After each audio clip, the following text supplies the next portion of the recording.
So paano yun tay? Tutulungan niyo po ba kami na linisin, tanggal to? Okay lang po. Kasi sabi mo naman, sa inyo naman to, kay Lola naman tong lupa na to. Kaya mission ng Team Daddy Frankie ngayon mga kababayan, isa gusto sana namin matulungan, matanggal yung basura dito. Nagtawag na tayo ng mga kababayan natin dito, ng mga tumutulong sa atin.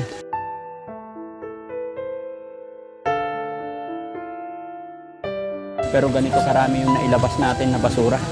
Pero kunting-kunti na lang, maubos na po yung basura doon. Sa tulong na rin ng mga kapitbahay dito. Kaya tayo papasalamat.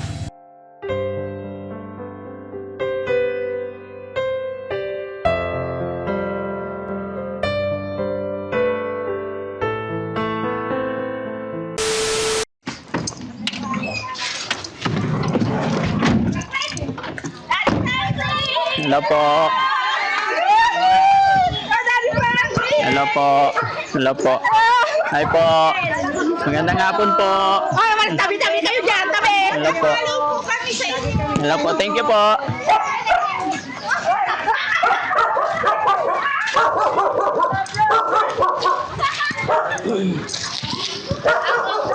Hello po. Magandang hapon po.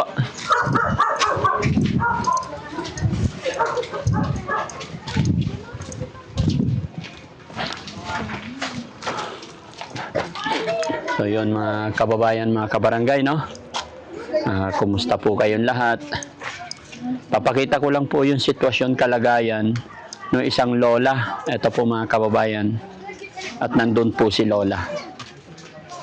Ayon po sa anak na nakausap namin kagabi, ilang taon na po siya dyan. Ilang taon na? 20 years?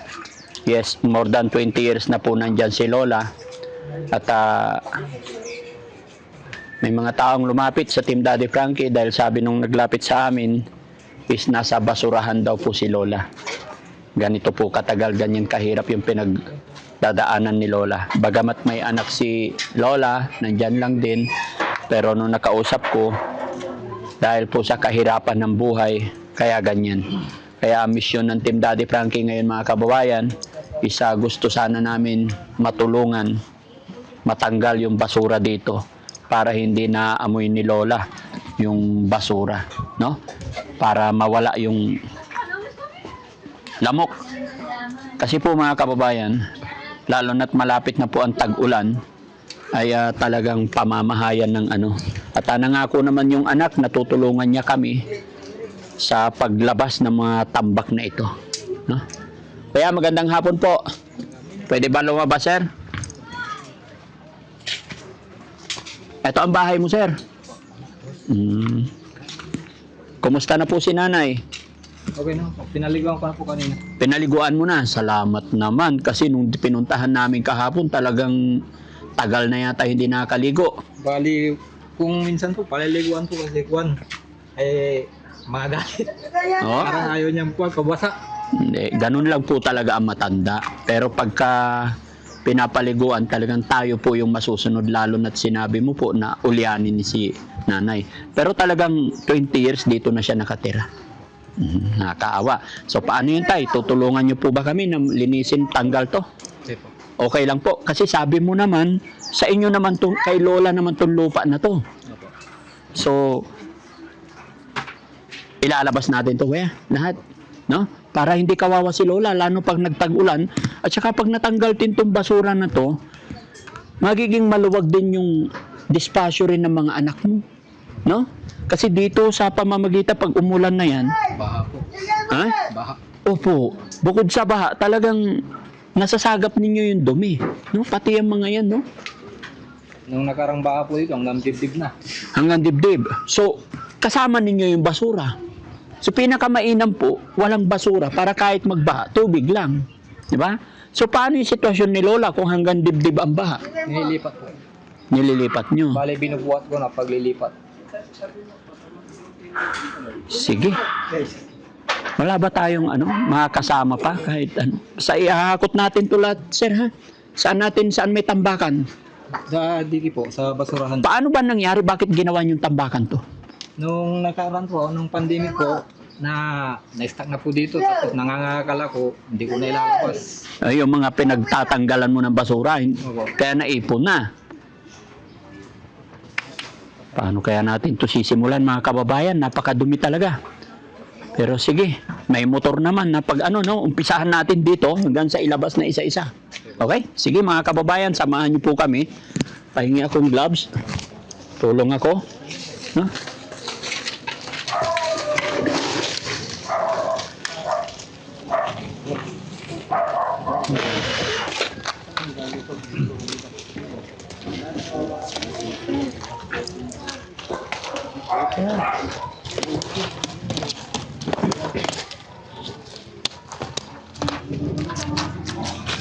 Habang kakusapin ko lang saglit si Lola. Lola! Kumusta ka dyan? Andito ako ulit. Kumain ka na? Nani mga nulabi? Mamayang gabi ka pa kakain. Pero may kanin pa sa kamay mo eh. Parang katatapos lang kumain, no? Ulianin na si Lola. Ha? Ay, walang short si Lola ah. Ha? Mahina ang katawan ko. Mahina ang katawan mo. Lola, nandito kami para linisin tong bahay mo ah. Tutulungan ka namin. Huwag kang magtaka kung may mga kaluskos ah. Lilinisin natin to tapos para hindi ka na nadadapuan ng mga langaw lamok. Para gumanda pa yung sitwasyon kalagayan. Walang bahay ko. Wala kang bahay. Wala. Ito yung kinaruroonan mo, bahay mo to. Hindi. Ano to? Joda dyan. Sa kanila, hindi sa'yo? Mahina ang katawan ko. Mahina katawan mo. Palakasin natin yan. Anong gagawin natin para lumakas? Ha? Ang gabay bagas ko. Wala kang? Ay, huwag mo na ilabas. Hindi. Mambagas sa sakit. Masakit.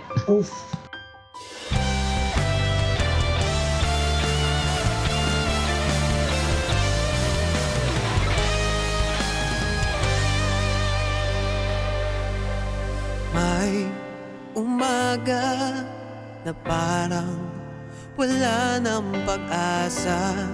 Gabi na di mo alam kung saan kakapit. Ngunit may tinig na maririnig. At kahit gaano kabigat ang mundo, may kamay na aabot sa'yo. Di ka nag-iisa, may karamay ka. Daddy Frankie, nandyan sa'yo. Ang tunay na kaibigan, tutulong sa iyo. Daddy Frankie, handang sumalot ng mga luwang di mo nakakailan. Gabi! Gabi! Kasama mo tutulong, kaagapay mo. May mga sugat na di nakikita, mga bakas ng kahapong nagdaan. Ngunit may Diyos, may liwanag na darating. Sana after nito, hindi na nila gawan tambakan ulit, no? Ano kabigat ang mundo, may kamay na aabot sa'yo. Di ka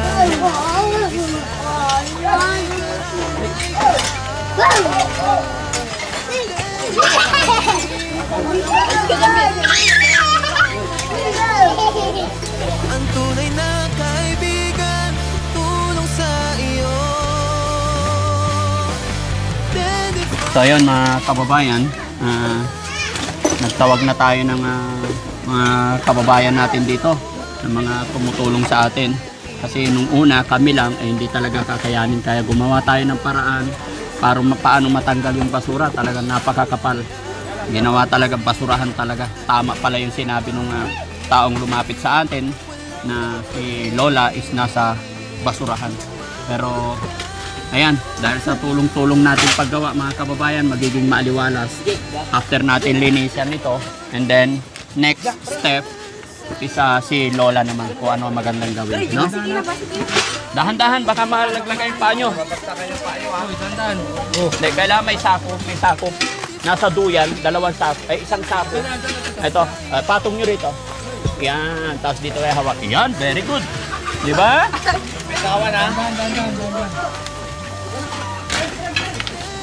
Hindi lang po si Lola ang magiginhawaan dito mga kabayan.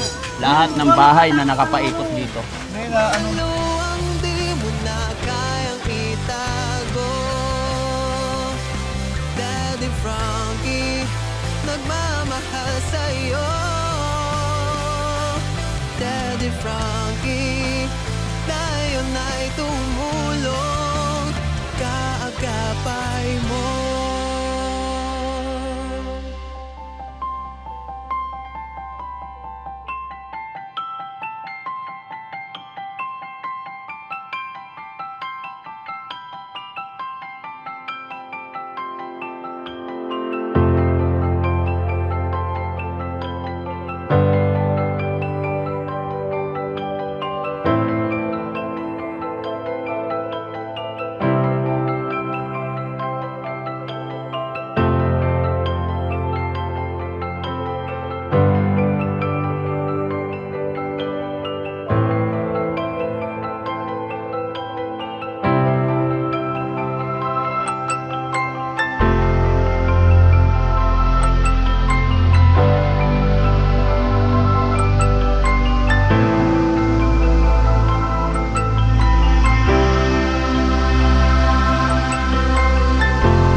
Hindi na makadaan ang sasakyan nito. Yan mga kababayan, ang liit-liit po ng lugar pero ganito karami yung nailabas natin na basura. Pero kunting-kunti na lang maubos na po yung basura doon. Sa tulong na rin ng mga kapitbahay dito. Kaya tayo papasalamat. Mga kaginhawa si Lola, magaganda yung kanyang pakiramdam na ilabas or natanggal natin lahat yung mga basuras na kapaikot sa kanya. No? Lalo na po't marapit na po ang tag-ulan, talagang sakripisyo. At sabi pa nila, pag bumabaha daw dito, abot hanggang baywang. Kaya ito, salamat sa Panginoon, unti-unti nating sige lang sir, nalilinis yung kinaroroonan ni Lola. No? Hahakutin naman ito ng motor. May dalawang motor tayong pang naghahakot para dalhin sa tambakan. Hindi rin naman pwedeng dito lang yan. Tsaka kaya ganito mga kababayan, kasi ang hanap buhay pala ng mga kababayan or mga kabarangay natin dito is sa junk shop. Kung mapapansin ninyo, ayan, yun po yung hanap buhay nila rito. Okay, pasok tayo mga kababayan.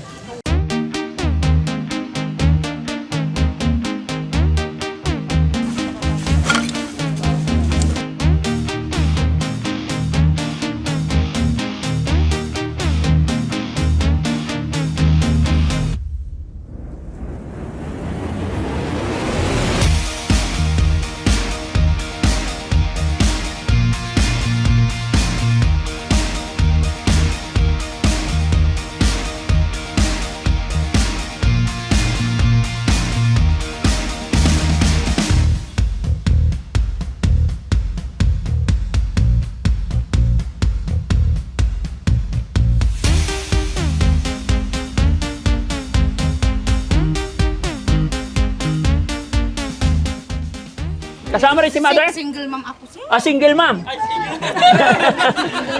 Single mom. O sige, doon ka. Baka makahanap. Kanina pa to eh. Ayan o, Aura. Aura. Ayan. Aura. Ayun. Ayan. Reyna ng ang tawag dito. So yun, mga kababayan, mga kabarangay, no? Dumating kami dito kanina after 2 hours. Kung anong napansin ninyo kanina, kung gaano kadumi, gaano kasiksik yung basura dahil sa tulong at suporta ng mga apo ni Lola. Dahil napag-alaman ko na itong kinarurunan ni Lola. Ano pangalan ni Lola? Insyang. O, yung nag-message sa akin, Basyang. Opo, yung taong nag-message sa akin, pinadala nila yung sitwasyon kalagayan ni Lola. Pangalan po is Basyang. Kaya sa nag-message po sa Team Daddy Frankie, shout out sa iyo ma'am, na nasa ibang bansa. Hindi ko pa totally alam yung complete name nila. Pero ngayon pa lang nagpapasalamat na po ako sa mga taong nagme-message sa amin. Nagbibigay ng location ng mga taong kagaya ni Lola. Dahil sa ginawa nila, kahapon ko lang natanggap ng umaga, nalaman namin yung sitwasyon kalagayan, kaya kung mapansin nyo, gabi na kami nagpunta dito. No? Pero ngayon, binalikan natin mga kababayan, dahil ang problema talaga dito is, pag nagbaha, kasama daw ni Lola, yung mga basura naglulutangan. Dahil ayon sa anak, Kuya, please. Kuya Francis, halika. Ikaw yung anak. Yon, dalawa po yung anak ni Lola Insyang. Si Kuya Francis lang yung nandito. Yung isang kapatid na lalaki is nasa abroad po. No? Hindi na natin pwedeng i-mention kung ano ang dahilan. Dahil ang mission lang po, ang goal lang po ng Team Daddy Frankie ay makatulong. Mabawasan yung basura. No? At hindi kami pwede masyadong magtagal mga kababayan dahil marami pang gagawin. Kaya sa mga tumulong, nandyan, ilan sila? Yan. Kanina kasi mga kababayan, nung umpisahan namin, hindi ko talaga alam, hindi alam ng Team Daddy Frankie kung paano yung gagawin namin. No? Pero nung sinabi kong yung apat na tumulong sa amin, nag-volunteer, sabi ko, sige, bibigyan ko kayo ng tagpa 500. Biglang isang barangay. No? Biglang ang daming dumami. No? Kaya salamat sa inyong lahat. No? Sino yung mga tumulong? Kasama si Kuya, nakita ko yan. Si Kuya, ayan. No? Ito, substitute. Ano? Ang dami. So, ilan kayo? 1, 2, 3, 4, 5, 6, 7. Kasama rin si Madam? Kasama. So, 1, 2, 3, 4, 5, 6, 7, 8. Allah.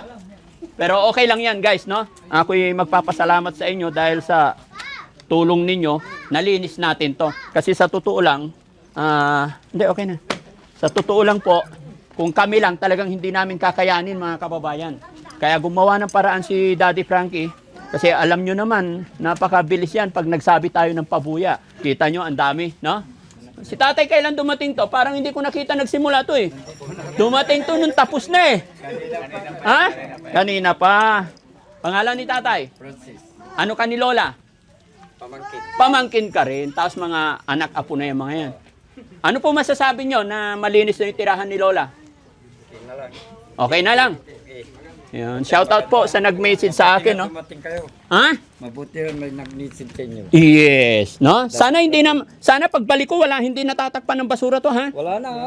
Wala na magtatapon ng basura dito, ha? Itatapon Okay. na namin yung anak na. Ha? Okay? Sige. Ay, wala nang pera. Oh, sige. Sige, Nay. Thank you, ha? Sige, labas na po. Oh, nyamay, thank you. Ha? Sir, thank you, ha? Salamat sa pagtulong ninyo sa amin. Sir, yun. Para lahat happy. Okay? Okay, tay? Yan. Thank you. Thank you, Daddy. Si Sir, parang kalahati lang to eh. Ha? Pati yung basura ng kapitbahay, dinagdag niya rito eh. Hindi, para isa na lang tapo. Ganon. Ano trabaho mo? Construction. Construction, salamat. Pangalan mo? Muñoz, Nick. Ano ka ni Lola? Apo. Ayan, meron ka rin. Ikaw, Paldo. No? Sige tay. Okay. Yung prinsesa, Aura muna, Aura.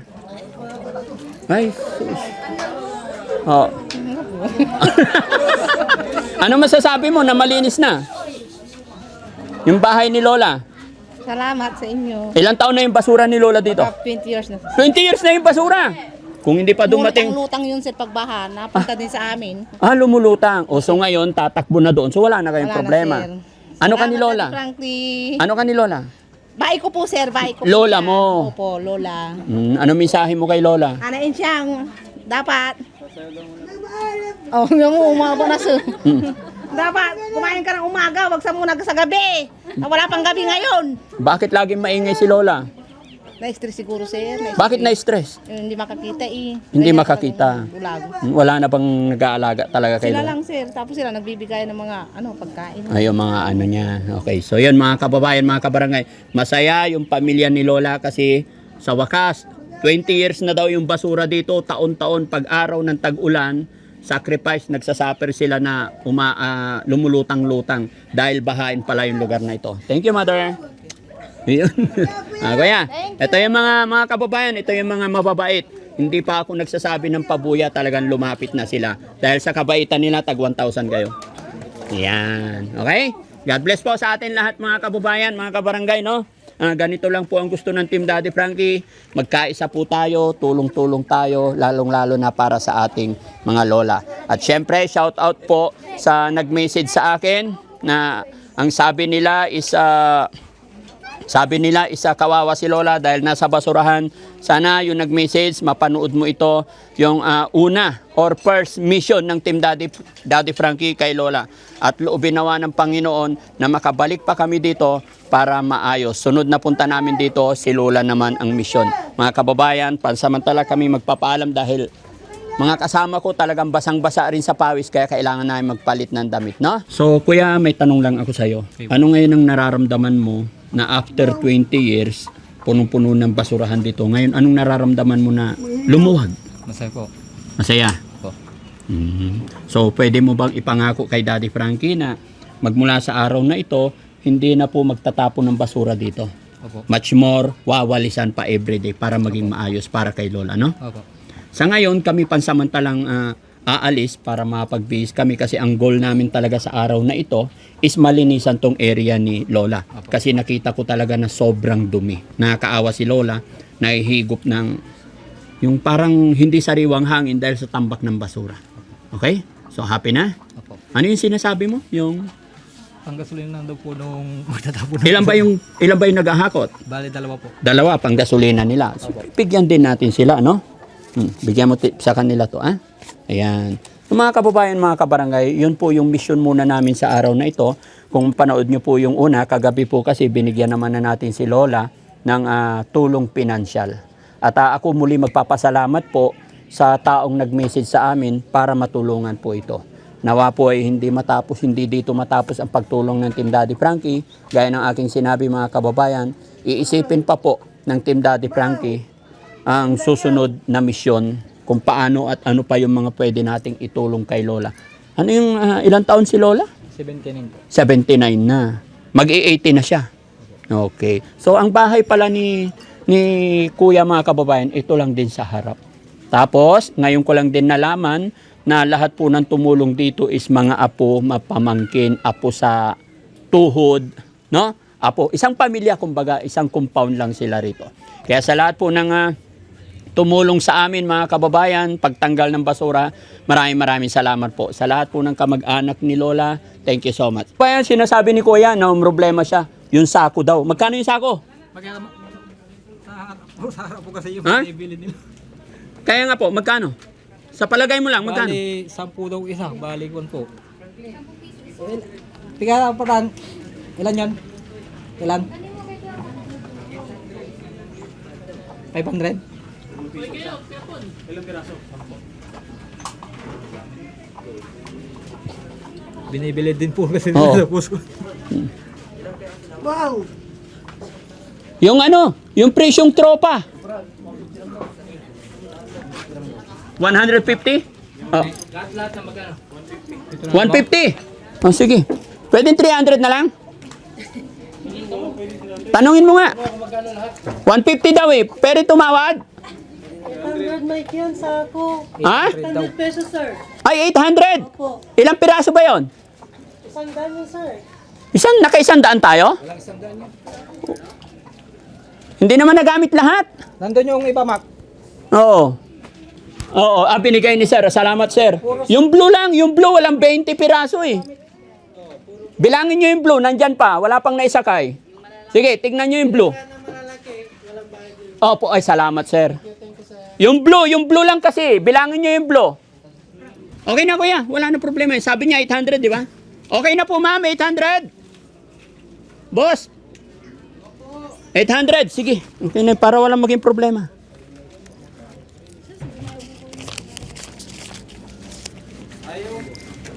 One, two, three, 800 doon sa sako na green. Salamat po, madam. So, sir, thank you doon sa sako. Halika, sir. Okay na. Oh. Si sir naman, siya yung nagbigay ng sakong puti. Hindi naman na niya pinapabayaran. Kaya maraming salamat. Muli po, lahat ng tumulong. Salamat po. Okay na. Doon sa maghahakot, okay na rin. Thank you Makakabalik pa kami dito para kay Lola. No? So maraming salamat po. God bless po sa atin lahat. Thank you po.